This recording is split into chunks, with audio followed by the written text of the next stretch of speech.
मिरजेत छत्रपती शिवाजी महाराज महाराजस्व समाधान शिबिर उत्साहात 3870 लाभार्थ्यांना लाभ वितरण। मिरज येथे महाराष्ट्र शासनाच्या महसूल व वन विभागाच्या वतीने आयोजित छत्रपती शिवाजी महाराज महाराजस्व समाधान शिबिर उत्साहात पार पडले। या शिबिरातून विविध शासकीय योजनांचा लाभ तब्बल 3870 लाभार्थ्यांना देण्यात आला। मिरज हायस्कूल येथे आयोजित या शिबिराचे अध्यक्षस्थान राज्याचे महसूल मंत्री चंद्रशेखर बावनकुळे यांनी भूषवले। यावेळी आमदार डॉ. सुरेश खाडे, आमदार गोपीचंद पडळकर, आमदार विक्रांत पाटील, जिल्हाधिकारी डॉ. मैनाक घोष, अपर जिल्हाधिकारी सुशांत खांडेकर, तहसीलदार डॉ. अपर्णा मोरे धुमाळ यांच्यासह अनेक मान्यवर उपस्थित होते। कार्यक्रमात बोलताना मंत्री बावनकुळे यांनी सांगितले की शासनाचा उद्देश केवळ योजना जाहीर करणे नसून त्या थेट शेवटच्या घटकांपर्यंत पोहोचवणे हा आहे।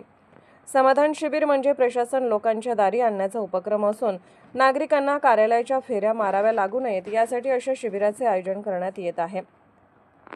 या शिबिरात जमीन मोजणी, भोगवटा वर्ग 2 ते 1 वर्ग रूपांतर, NA प्रक्रिया, 7/12 सुधारणा, शेतरस्ते, पाणंद रस्ते, हक्क नोंदी अशा विविध महसुली सेवांबाबत मार्गदर्शन व तात्काळ निवारण करण्यात आले।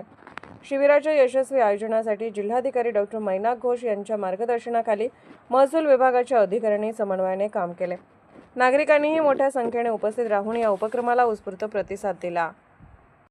गोपीचंदजी, आपण पांढर रस्त्याकरता रेती लागेल, माती लागेल, गिट्टी लागेल, सारी रॉयल्टी माफ करून टाकली आणि माझी सूचना सर्व तहसीलदारांना, शेतकऱ्यांना शेतामध्ये काम करण्याकरता रेती, माती, गिट्टी लागेल, त्या शेतकऱ्याचं कुठलंही ट्रॅक्टर पकडायचं नाही, त्या शेतकऱ्याचं कुठलंही त्या ठिकाणी नुकसान करायचं नाही। एककडे मोठे करोडपती लोक दुनियाभरात त्या ठिकाणी चुकीच्या पद्धतीने गौणखनिज चोरताय, पण शेतकरी आपल्या शेतामध्ये दुरुस्ती करतोय, त्या ठिकाणी तिथली रेती तिथेच वापरताय, तिथलं गौणखनिज तिकडेच वापरताय।